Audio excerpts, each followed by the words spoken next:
Hello my lovelies, this is Tangi from Tangi's Cakery and welcome back to my channel. Today we'll be making this baby shark cake for a photo shoot, so let's get into it. But before we get into all that, click that subscribe button below and give that like button some love for more sweet content. Also, hit that notification bell if you'd like to be notified every time I upload. If you'd like to see some of my previous creations, follow me on Instagram and Facebook, that's at Tangi's Cakery. Alright, let's get into this, shall we? There are parts of this cake that will need to dry beforehand, so let's make them first. I started by cutting out my characters out of icing sheet. When you choose your pictures for printing out your icing sheets, always look for really good quality, high resolution pictures that won't end up grainy after printing. When they were all cut out, I stuck them onto some fondant. I've mixed some CMC into the fondant so it could dry quicker. I also used edible glue for this, to add the characters onto the fondant, that is. And here is the first tip of the day. To make your own edible glue, just mix a little bit of CMC with some warm water and stir, and there you go, edible glue.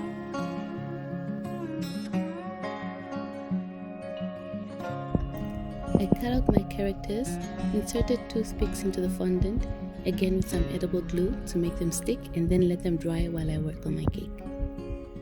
Speaking of my cake, let's get that started. As per usual, I filled my cake with plain vanilla buttercream today, and I crumb coated it. Many times I use frozen cakes when decorating because I bake them ahead of time. I just do this for efficiency. If I just bake all my cakes one day, then I can decorate them all at once, no waiting around for cakes to cool. In addition to that, when I work with frozen cakes, I find I don't have to chill after crumb coating because the buttercream solidifies to a certain extent. I do put them into the fridge for a little bit though. The only problem is that I do have to work really fast so I can get a smooth finish before everything just goes hard.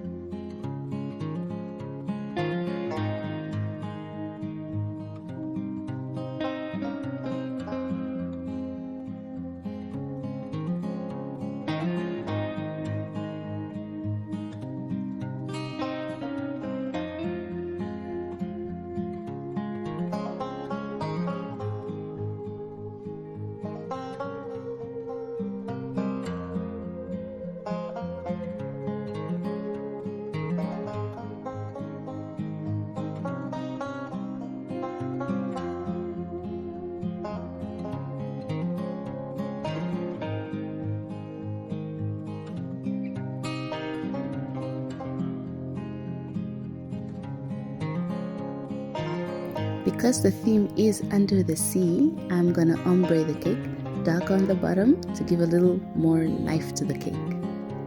I didn't clean up the edges of buttercream at the top to give the effect of waves crashing onto the shore. In hindsight, I should have used white buttercream for the crumb coat, that way the waves could look like they have sea foam on them. I'll do that next time. I used fondant in different colors to make the coral on the sea floor.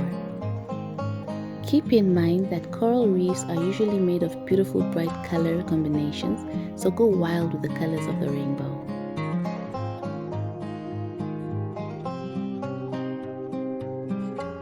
The bottom of the sea is notorious for having strange plants and animals and other weird stuff, so go ahead and use your imagination for the shapes you make out of fondant to depict the reefs. Did you know that so far humankind has only explored about 5% of our oceans? Just take a minute to soak that in. It just says so much about how little we know about the planet we're living on. Now, if you think that's amazing, listen to this. Scientists have hypothesized that there is a planet 30 light years away from us whose oceans are so deep that a layer of ice has formed at the bottom of them. But this ice is not cold. It formed due to the immense pressure caused by the weight of the ocean. It basically compressed the water particles together to form a solid block of ice. They call it Ice 7. Our oceans are a kiddie pool compared to that. Just thinking about that gives me the heebie-jeebies. I'm very afraid of deep water. These are just some shortbread cookies I had left over from the ones I make for the cake shop. I crushed them up and spread them along the base of the cake to serve as the sea floor. Whenever you make an under the sea themed cake, try to use cookies that are light in color because they resemble the sand more than something like an Oreo cookie. But if you're making, let's say, a garden themed cake, then use dark cookies instead because they look more like the wet soil people use for planting in gardens. I also spread some on top of the cake.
Then I just stuck my hardened characters into the cake and I'm done.